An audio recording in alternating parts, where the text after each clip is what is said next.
इसी मैदान की अगर हम बात करें तो वहाँ पर हम ये देख रहे हैं पार्टी के और नून लीग के जो तजादात हैं आपस में, जो कॉन्फ्लिक्ट्स हैं, वो दिन ब दिन हम बढ़ते हुए देख रहे हैं। पीपल्स पार्टी की तरफ से ज़रा ये भी बता रहे थे कि ईद के बाद कोई बड़ा सरप्राइज़ दिया जाएगा, लेकिन जो डिनाई किया जाता है, एहसन इकबाल साहब ने भी ये बात की, शहबाज शरीफ साहब ने भी उनको डायरेक्ट किया कि आप खुलेआम जलसों में बयानबाजियाँ ना करें, लेकिन उसके बावजूद पीपल्स पार्टी और नून लीग के जो आपस में लीडरान हैं वो एक दूसरे के ख़िलाफ़ क्या बातें कर रहे हैं, क्या बयानात दे रहे हैं और उसमें कॉन्फ्लिक्ट कितना वाज़े है, ज़रा ये दिखाते हैं आपको। तो फ़रतुल्लाह बाबर साहब हों, नदीम अफजल चंद साहब हों, तारिक फजल चौधरी साहब हों, इन सब के बयानात ये दिखा रहे हैं कि अब ये जो खुल के एक तज़ाद है, ये इसका इजहार भी करना शुरू हो चुके हैं। और कहीं फ़ंड्स की शिकायत की जा रही है, कहीं ये कहा जा रहा है कि ट्रांसमें शेयर नहीं दे रहे, कहीं ये कहा जा रहा है कि जो इंतज़ामिया है ये उनकी है, हमारी नहीं है, गवर्नमेंट का फेस ये हैं। तो सदीक इसको फ्रेंडली फायर समझें या आपको लगता है कि जेन्युइन कंसर्न्स हैं और असल में ये जो इख्तलाफात हैं ये उन बुनियादों पे खड़े हुए हैं जो नज़रियाती बुनियादें हैं? देखिए, ये फ्रेंडली फायर तो अब मुझे नहीं लगता, लेकिन मसला ये है, देखें ना कि पहले हमने ये कहा कि जो नजम सेठी साहब वाला मामला था, नजम सेठी साहब वाला मामला, उस पर ज़ाहिर है सरेंडर करना पड़ा मुस्लिम लीग नून को और मियां नवाज शरीफ की बात नहीं मानी गई। नजम सेठी साहब खुद जरदारी साहब से मिलना चाहते थे, वो नहीं मिले। अब फिर मामला उसमें एक स्टेप आगे चला गया है और वो ये चला गया है कि अब एहसान मज़ारी साहब ने हमारे ही प्रोग्राम में आपके सामने कहा, उन्होंने कहा कि हम ऑडिट करवाएंगे ये जो नजम सेठी साहब ने फ़ंड्स खर्च किए हैं, जो इन्होंने तकर्रियाँ की हैं, जो किया है इन्होंने, उसका हम सारा ऑडिट कराएंगे। तो आप मुझे बताएं कि आप अगर नवाज शरीफ साहब की इतनी करीबी शख्सियत के ख़िलाफ़ ऑडिट कराएंगे तो फिर मामला तो गड़बड़ होंगे। फिर यहाँ पे देखें ना कि नदीम अफजल चंद साहब जो बात कर रहे हैं पंजाब में जो कुछ हो रहा है, KPK के हवाले से फैसल करीम गुंडी साहब बात कर रहे हैं। अब फैसल करीम गुंडी साहब पार्टी में आम पोजीशन रखते हैं, KPK के हवाले से उनकी बात को इंपॉर्टेंस दी जाती है। फिर ये भी देखें कि वो DI खान में मौलाना फजल रहमान के बड़े तगड़े सियासी मुखालिफ हैं, तो उनकी बात की इंपॉर्टेंस पार्टी के अंदर है, पार्टी के अंदर बड़ी अच्छी उनकी एक पोजीशन है फैसल करीम गुंडी साहब की। इसी तरह से पंजाब का जहाँ पे मामला आएगा, पंजाब का मामला ना भी हो तो नदीम अफजल चंद साहब जो हैं उनकी वैसे ही बहुत रिस्पेक्ट है, उनके जो सियासी मुखालफीन हैं वो भी उनका एक एहतराम करते हैं। क्योंकि आप ये देखें कि तहरीक इंसाफ के साथ जब नदीम अफजल चंद साहब थे उस वक्त भी वो काबीना में बैठकर बात करते थे, आम आदमी की बात करते थे, किसानों की बात करते थे, माफियाज के खिलाफ बात करते थे, खुलकर बात करते थे।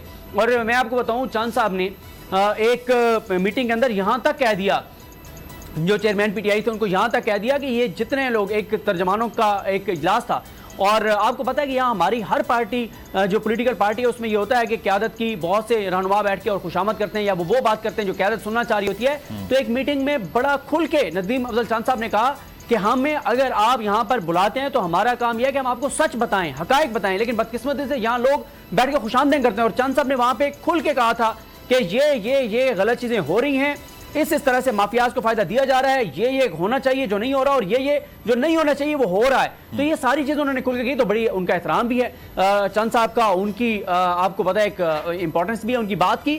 तो ये चीजें अब आगे बढ़ेंगी, पीछे नहीं आएंगी और ये मामला हल नहीं होने वाले। इससे कंक्लूड फिर हम ये करें कि ये मामला जिस तरह से आप भी कह रहे हैं आगे बढ़ेगा, तो जो खबर है कि अब रास्ते अलहदा हो चुके हैं, सिर्फ ऐलान बाकी है, आपको लगता है कि जान है उसमें अब?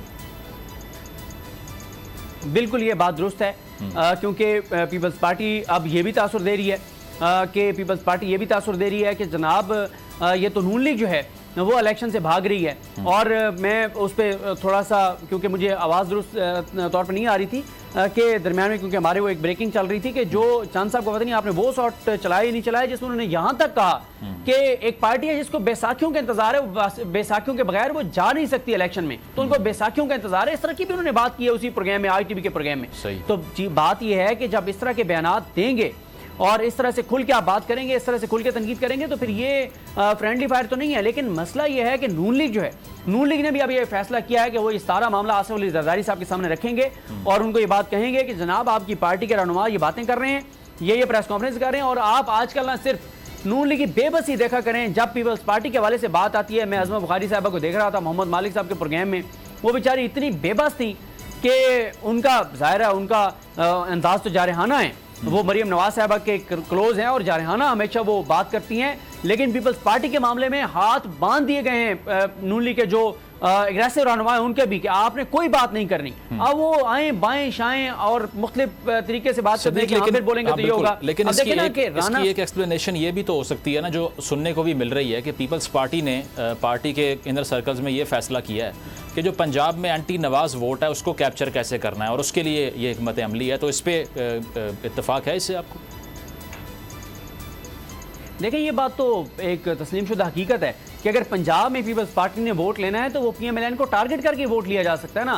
पीपल्स पार्टी ने पंजाब में अपना वोट बैंक खोया क्यों है? जब उन्होंने नून लीग के साथ पैचअप कर लिया, जब वो नून लीग के साथ एक पेज पर आ गए। और इसी वजह से आप देखें कि जो पीपल्स पार्टी के वो रहनुमा जिनका ताल्लुक पंजाब से है, अब एतजाज अहसन साहब कितना बड़ा नाम है, लतीफ खोसा साहब कितना बड़ा नाम है, एतजाज अहसन साहब के पास कई ऐसे मौके आए कि वो तहरीक इंसाफ में शामिल हो सकते थे, लेकिन वो नहीं हुए। उन्होंने कहा सारी उम्र मैंने पीपल्स पार्टी को दे दिया, मैं किसी और पार्टी में नहीं जाऊंगा।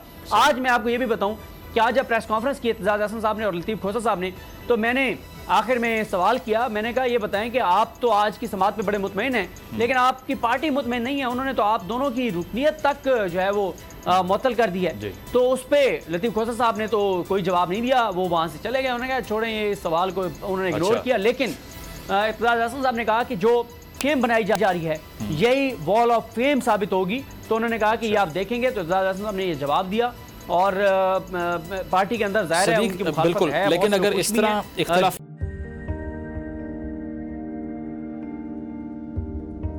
कैसे कैसे सितारे डूब गए, खूबसूरत नजारे डूब गए, ख्वाबों के सभी किनारे छूट गए, गमजदा दुख के मारे डूब गए। कितनी मुश्किल का सामना है यहां, कितने लोगों के प्यारे डूब गए। आओ मिलकर करें मदद सबकी, जिनके सारे सहारे डूब गए। आजमाइश में मिलकर एक हुए, नफरतों के इशारे डूब गए। कितने प्यारे हमारे डूब गए। कौमी सानहे की सूरत हाल से लम्हा बलम्हा बोल रखेगा बाखबर। गम की इस घड़ी में बोल तारकीने वतन के अहले खाना के साथ खड़ा है।